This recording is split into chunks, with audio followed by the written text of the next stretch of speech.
जय हिंद दोस्तों, शिक्षा लोक के इस लर्निंग प्लेटफॉर्म पे आप लोगों का हार्दिक स्वागत है। बच्चों, आज हम लोग जो राजनीतिक शास्त्र है कक्षा 6 उसका प्रथम अध्याय विविधता की समझ, इसको जानने का प्रयास करेंगे, इसको समझने का प्रयास करेंगे। और आज की ये वीडियो बच्चों इतनी बेहतरीन होने वाली है, आप लोग वीडियो में पूरा अंत तक बने रहिए। मैं आपको इस टॉपिक को इतने बेहतरीन तरीके से बच्चों समझाऊंगा कि आपको दोबारा विविधता के बारे में समझने की कभी जीवन में आवश्यकता नहीं पड़ेगी। तो वीडियो में बच्चों बने रहिए। देखिए बच्चों, एक शब्द है विविधता। अब बताइए विविधता का अर्थ क्या होता है। देखिए, विविधता जो होती है वो कुछ भिन्नता, जो भेदभाव है उसी की तरफ प्रतीत होती है। लेकिन विविधता और भेदभाव में सिंपल सा अंतर बच्चों ये है कि भेदभाव किसी जाति के आधार पे होता है। जाति, गरीब, अमीर के रूप में किया जाता है, अर्थात स्टेटस सिंबल के रूप में किया जाता है। यदि जाति के द्वारा अगर आप किसी में देखिएगा तो उसको भेदभाव हम लोग मानेंगे, जबकि धर्म जो है यह विविधता का रूप है। धर्म विविधता का रूप है कि जाति क्या है, भेदभाव।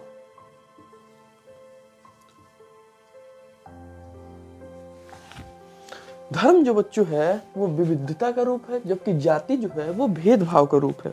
अब बताइए बच्चों, विविधता हमारे लिए अच्छी है या बुरी है। देखिए बच्चों, एनसीईआरटी हम लोगों को समझाने का प्रयास कर रहा है कि जो विविधता है ये हम लोगों के लिए बहुत ही अच्छी है। विविधता, अच्छा एक बात बताइए, आप अगर हम सब एक समान रहे, किसी में कोई अंतर ना रहे, सभी एक धर्म के हों, सभी एक तरह के रीति रिवाजों को पालन करें, सभी जो एक तरह का खान पान करें, तो आपको क्या दिखेगा? सभी जगह एक रूपता दिखाई देगी, विविधता तो दिखेगी नहीं। अच्छा मान लीजिए बच्चों, अगर आपके घर में एक ही प्रकार का भोजन डेली बन रहा है, मान लीजिए आपके फेवरेट भोजन मान लीजिए पनीर है, और पनीर अगर आपके घर पे डेली बन रहा है,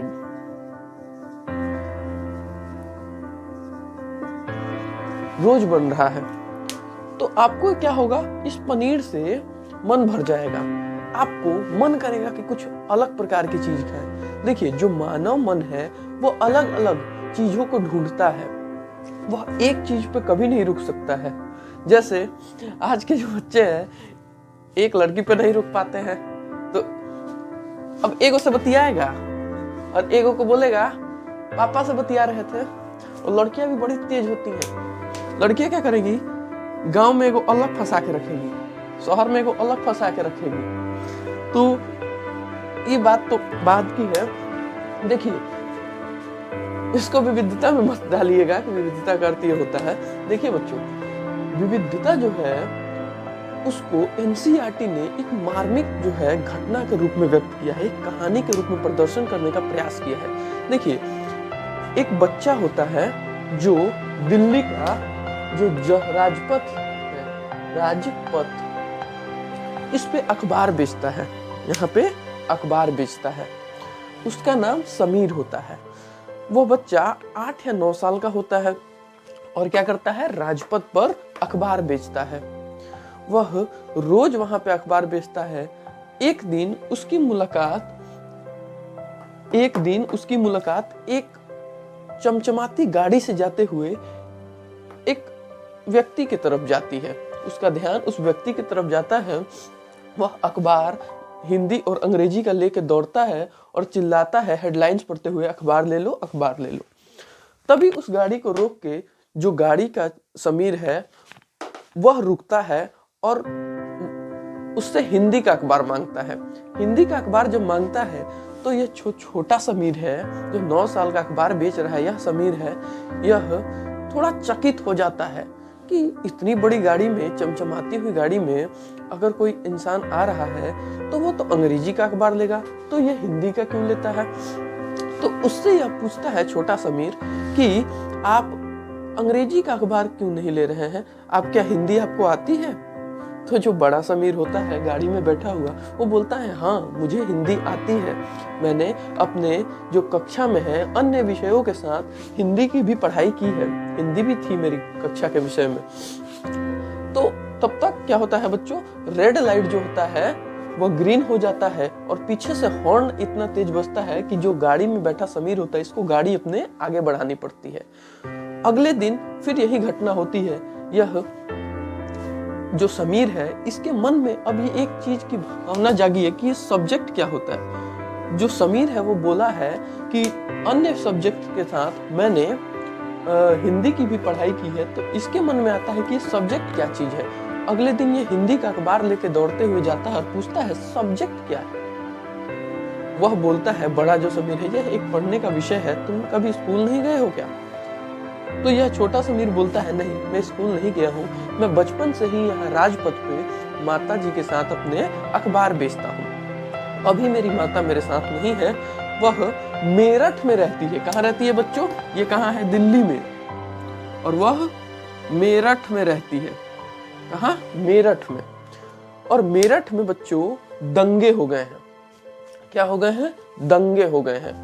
तो मेरठ में दंगे हुए हैं, इस कारण ये जो छोटा समीर होता है यह थोड़ा सा भयभीत होता है, चिंतित होता है अपनी माँ को लेकर। अगले दिन जब वो अखबार लेने आता है तब जो होता है वह जो छोटा समीर है वह वहां पे नहीं होता है। तब जो बड़ा समीर है यह सोचता है कि मेरठ में सांप्रदायिक दंगा हुआ है था, कहीं वह समीर जो छोटा था वो अपनी माँ के पास तो नहीं चला गया, कहीं उसकी माँ को कुछ हो तो नहीं किया। अब देखिए बच्चों इस विविधता को कैसे प्रदर्शित किया जा रहा है। जो छोटा समीर है, छोटा समीर यह मुस्लिम है, और ये जो बड़ा समीर है, बड़ा समीर लिख दूंगा तो चलेगा ना बच्चों, यह हिंदू है। और बच्चों अक्सर देखने को हम लोगों को मिलता है जहां जिस धर्म के जनसंख्या कम होती है उसको प्रताड़ित किया जाता है, उसको दबाने का प्रयास किया जाता है।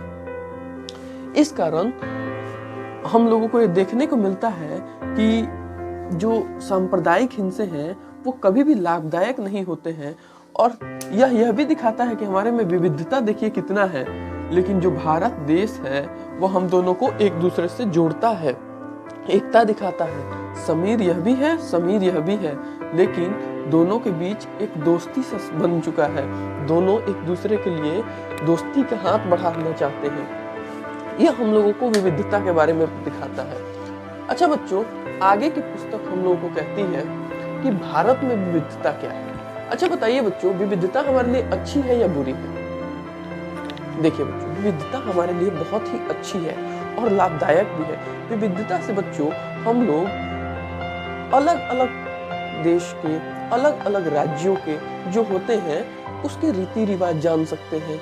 विविधता को जानने से हम लोगों को जो पूर्वाग्रह होते हैं, रूढ़िवादी विचारधारा होते हैं। अब मान लीजिए नागालैंड में कोई रहता है, आपने तो कभी देखा नहीं है कि वह क्या करते हैं, वो क्या खाते हैं। आपके मन में शुरू से भ्रम है कि वह इंसान का मांस खाते हैं, इंसान का मांस खाते हैं। आपने कभी देखा है बच्चों? नहीं देखा। शायद आप लोग वहां पे जब जाएं, विविधता को समझें, देखें, तो आप लोगों को पता चले कि नहीं, ये तो हमारे मन में गलत विचारधारा थी इनके लिए। अब बताइए, आप लोग नॉर्थ ईस्ट वाले जो होते हैं, जो पूर्वोत्तर भारत वाले होते हैं, उनको चीनी चीनी कह के चिढ़ाते हैं। उनसे पूछते हैं कि क्या आप भारत के हैं? आप डायरेक्ट उनसे बोलते हैं क्या आप भारत के हैं? देखिए बच्चों, ये बहुत गलत अप्रोच है, ये बहुत गलत भावना है। उन लोगों को हम लोग सौतेला की तरह व्यवहार करते हैं, जबकि वह भी भारत का एक अभिन्न हिस्सा है, वह भी हमारे देश के नागरिक हैं, तब भी हम लोग उनको सौतेले की तरह ट्रीट करते हैं। ये बहुत गलत बात है बच्चों। देखिए, अगर हम लोग उनको यह पूछने की जगह कि क्या तुम भारत के हो, क्या तुम चीनी हो? उससे अच्छा अगर हम यह पूछें बच्चों कि क्या आप नॉर्थ ईस्ट के हैं, अगर यह पूछें, अगर वो ना हो, मान लीजिए वो नॉर्थ ईस्ट का ना हो, चीन का ही हो, नेपाल का ही हो, तो वो खुद ही बोल देगा ना कि नहीं नहीं मैं नॉर्थ ईस्ट का नहीं हूँ, मैं चीन का हूँ, मैं नेपाल का हूँ। तो आप लोग डायरेक्ट पूछते हैं क्या तुम चीन के हो, क्या तुम भारत के हो? ये कितनी गलत भावना है बच्चों, ये सब खत्म होनी चाहिए। वो हमारे देश के नागरिक हैं, ठीक है, तो उनको आप लोगों को भी समझना चाहिए।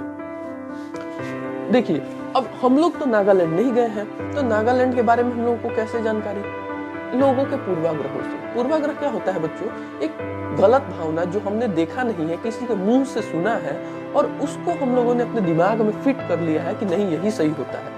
विविधता को जानने से हमें अपने देश की संस्कृति का पता चलता है कि हमारे देश में किस किस प्रकार के लोग रहते हैं। धार्मिक जो सांप्रदायिक हिंसा हुआ है ये समीर के साथ जो धार्मिक हिंसा हुआ है इसको खत्म करते हैं। यदि हम मुस्लिम रीति रिवाजों को समझेंगे तो हम लोग उनके धार्मिक मामलों में ज्यादा हस्तक्षेप नहीं करेंगे, शांतिपूर्ण तरीके से। और उसी प्रकार अगर मुस्लिम हिंदू के धर्म को और रीति रिवाजों को जब समझेंगे तो वह भी धार्मिक सांप्रदायिक जो हिंसा है इसको कभी नहीं होंगे।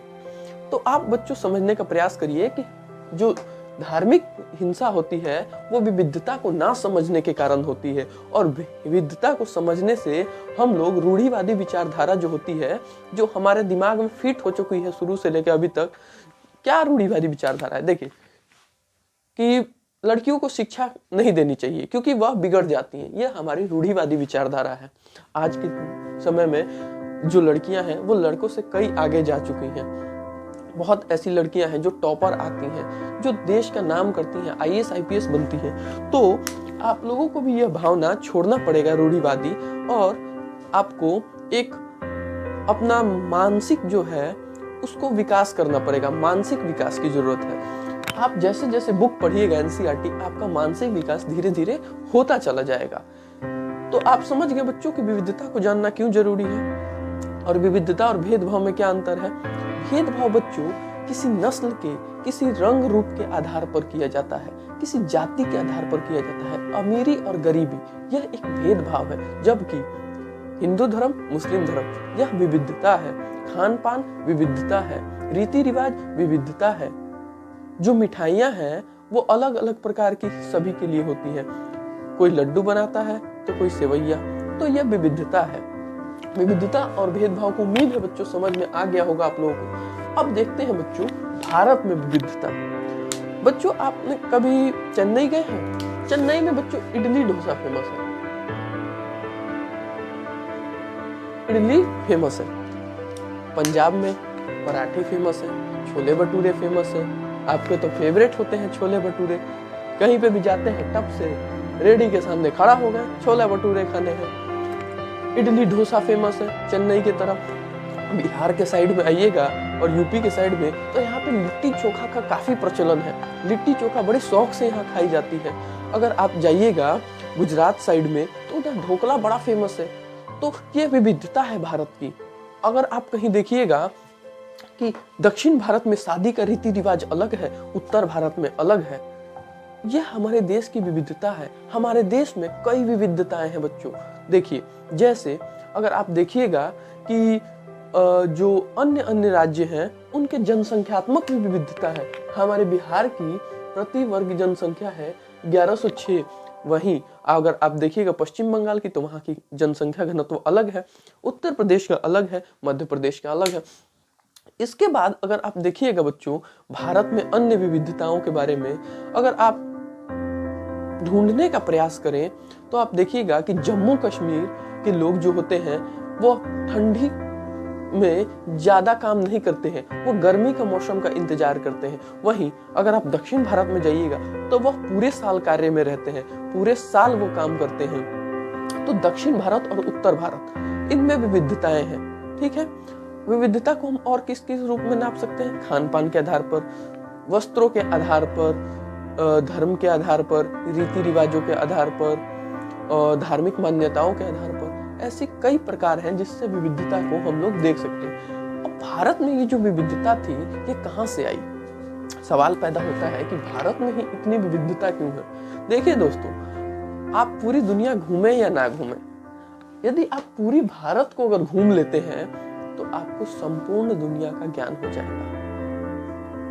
आप केवल भारत घूम लेते हैं तो आपको संपूर्ण दुनिया को घूमने की कोई आवश्यकता नहीं है। हमारे अंडमान निकोबार में आदिवासी समूह है, वहीं हमारे जो उत्तर भारत है यहाँ पे लोग अलग अलग प्रकार के टेक्नोलॉजी में आगे हो चुके हैं। दक्षिण भारत में टेक्नोलॉजी में आगे हो रखे हैं। नॉर्थ ईस्ट में देखिएगा तो वहां पे भी जनजातीय समूह है, नागा समूह है। हम भारत विविधताओं का देश है, भारत विविधताओं का देश है और यह विविधता ही हमारे देश को समृद्ध बनाने की ओर अग्रसर हो रही है। ठीक है, आपको बात समझ में आ गई होगी। भारत में विविधता को हम लोग समझ चुके हैं। भारत में विविधता आई कहां से, इस चीज को समझ रहे हैं हम लोग। देखिए, प्राचीन काल से ही भारत ने अन्य देश के लोगों को शरण दिया है, उन लोगों को सीने से भारत माँ ने लगाया है। जो भी भारत माँ के पास आया, भारत माँ ने उनको सीने से अपने लगा लिया। मध्यकाल में भारत में जो मुस्लिम आए उनको भी भारत ने अपनाया। उससे पहले बच्चों आर्य आए, उनको भी भारत ने अपनाया। अंग्रेज आए, उनको भी भारत ने अपनाया। पारसियों को जब बहुत ज्यादा प्रताड़ना का सामना करना पड़ा तो वह गुजरात के पास एक राजा के पास आए और उन्होंने बोला, पारसियों ने, कि हमको शरण दीजिए। तो उन्होंने कहा, हमारे पास तो इतनी जनसंख्या है, आपको हम कहाँ शरण देंगे, कैसे आप रह पाइएगा हम लोगों के साथ। तो उन्होंने एक गिलास पानी मंगाया और उसमें चीनी घोल दिया। कहा कि देखिए, इस गिलास में जगह तो नहीं है, लेकिन हम लोग इस चीनी की तरह आपके साथ घुल जाएंगे। तो भारत ने सभी को अपनाया है और इतने सारे धर्म को अपनाने के कारण ही भारत में विविधता इतनी अधिक है।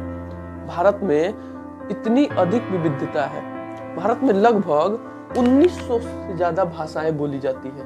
1900 से ज्यादा भाषाएं और बोलियां बोली जाती हैं। 22 भाषाओं को हम लोगों ने राजकीय भाषा का दर्जा दिया है। अनुसूची 8 में 22 भाषाओं को हमने शामिल किया है और 1900 से अधिक भाषाएं बोली जाती हैं। इतनी भाषाओं का भंडार दुनिया के किसी कोने में नहीं है। आप लोग इससे अंदाजा लगा सकते हैं कि भारत में कितनी विविधताएं हैं। समझ रहे हैं? चलिए बच्चों, अब विविधता को समझते हैं।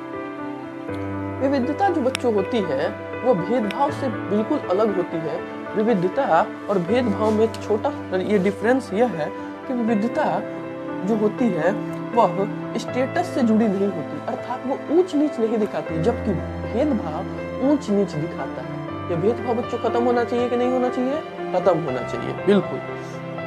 विविधता, भारत में विविधता समझ लिया, विविधता को समझ लिया।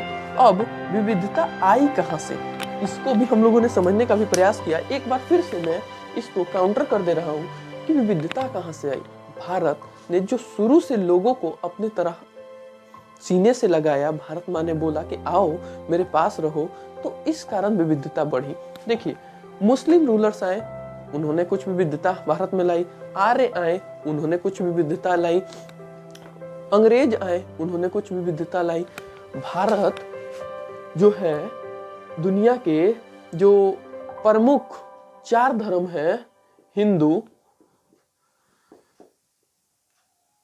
बौद्ध, जैन और सिख का जन्म स्थान रहा है। क्या जन्म स्थान? अब बताइए विविधता कैसे ना आए? इन 4 धर्मों का जन्म स्थान भारत है और इसके बाद भी हमारे यहाँ पे ईसाई भी है, हमारे यहाँ पे मुस्लिम भी है, हमारे यहाँ पे पारसी भी है। अब देखिए आप, विविधता भारत में कहां से आई। जितने भी लोग थे वो अलग अलग देशों से भारत में आए। भारत में किस लिए आए? भारत एक समृद्ध देश था पहले, समृद्धि के कारण ही भारत की ओर इन सभी का अग्रसर हुआ। और भारत में आए तो इन्होंने कुछ अपना खान पान दिखाया, हमने कुछ दिखाया। इन्होंने कुछ अपने रीति रिवाज को दिखाए, हम लोगों ने अपना कुछ रीति रिवाज दिखाया। और इस मिली जुली रीति रिवाज से ही भारत में विविधता आई। कहां से आई? लोगों को, अगर मान लीजिए आप किसी दोस्त के घर जाते हैं, देखते हैं कि अरे ये तो शाही पनीर बड़ा अच्छा बनाता है, तो आप उससे शाही पनीर की रेसिपी पूछिएगा कि भाई तुम कैसे बनाते हो, वह आपको बनाएगा। अगर आपके घर वो किसी दिन आया, आप चिकन बना के खिलाते हैं और वो चिकन अत्यंत स्वादिष्ट होता है, तो वो आपसे पूछेगा बच्चों कि आपने ये कैसे बनाया है, इसकी जरा मुझे रेसिपी बताइए। ठीक है, लड़कियां बोलेंगी अब कि माता जी बनाई होंगी, लड़की बनाई होंगी। ठीक है बच्चियों, लड़कियों ने ही बनाया होगा, लेकिन आप इसको भी मानिए कि आज के समय में दुनिया के बड़े बड़े जो शेफ्स हैं वो एक लड़के हैं। लड़के के साथ है बच्चों, हम टेंशन नहीं लेने का, हम साथ में हैं आपके। जो दुनिया के बड़े बड़े जो शेफ्स होते हैं वह लड़के होते हैं, ना कि लड़कियां।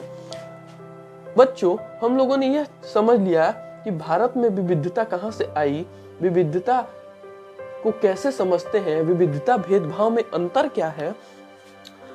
आइए बच्चों, केरल और लद्दाख, ये जो दो है, इस एनसीईआरटी में दिया गया है कि केरल और लद्दाख, केरल जो है बच्चों बिल्कुल दक्षिण में स्थित है, जबकि लद्दाख बिल्कुल उत्तर। यहां पे लिखता हूं बच्चों, देखिए, यह दक्षिण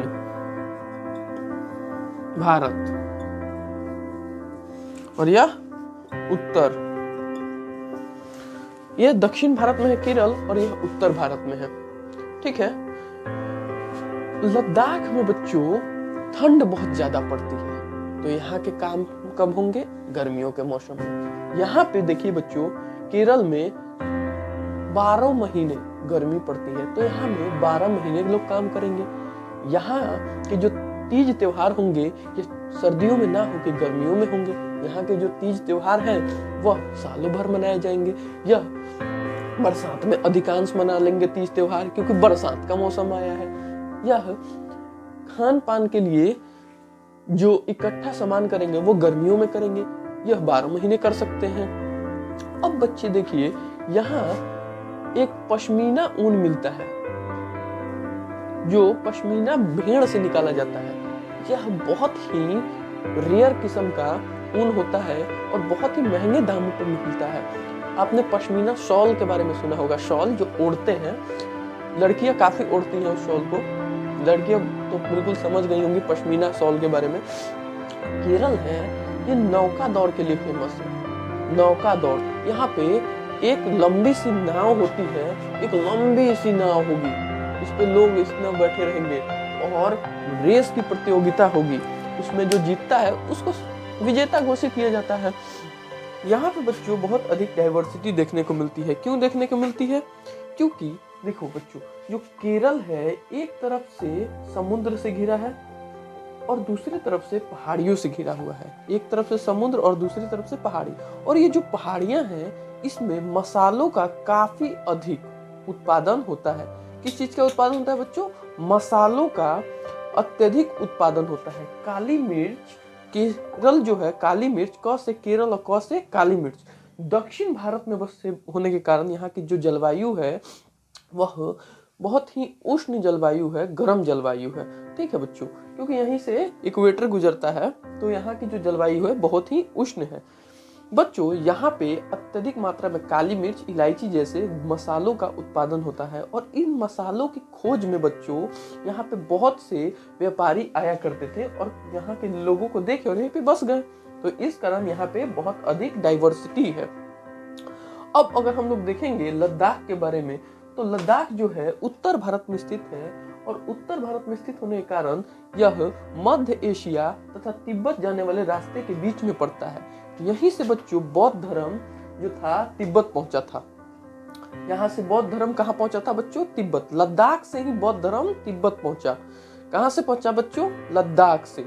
यहाँ के जो लोग हैं मुख्य रूप से जो है गाय, बकरी और भेड़ आदि पशुओं को पालते हैं, जिससे इनको दूध और मांस दोनों ही प्रचुर मात्रा में मिल पाता है। किससे मिल पाता है बच्चों? जानवरों को पालने से।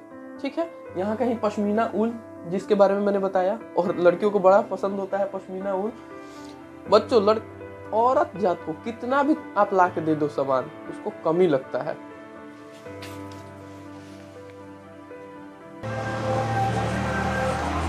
बच्चों लाइट कट गई है जिसके कारण थोड़ा सा देखने में समस्या आ सकती है।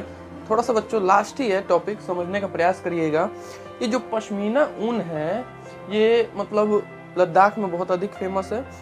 लद्दाख में एक तिब्बत का ग्रंथ है जो काफी प्रचलित है, जिसे क्या कहते हैं बच्चों, केसर सागा। लद्दाख में तिब्बत का जो प्रचलित ग्रंथ है उसे क्या कहते हैं, केसर सागा। ठीक है, यहाँ पर अधिकांश मुसलमान और बौद्ध धर्म, मुसलमान से परिचय इन लोगों को कब हुआ, 400 वर्ष पहले, इस्लाम धर्म से 400 वर्ष पहले। समझ गए बच्चों। आगे की वीडियो देखिए बच्चों, लाइट कट चुकी है, अगले क्लास में हम लोग देखेंगे आगे की वीडियो। तब तक के लिए बच्चों वीडियो कैसा लगा, आप कैसे समझे वीडियो को, यह बताइएगा कमेंट में। अगर कोई समस्या आती है तो बच्चों वो भी हम लोगों को बताइएगा। हम लोग अपना बेस्ट देने का प्रयास कर रहे हैं। और बच्चों नए हैं अगर चैनल पे तो सब्सक्राइब जरूर करिएगा। इससे आप लोगों को तो ज़्यादा फर्क नहीं पड़ता है, लेकिन इससे हम लोगों को काफ़ी सहायता मिलती है।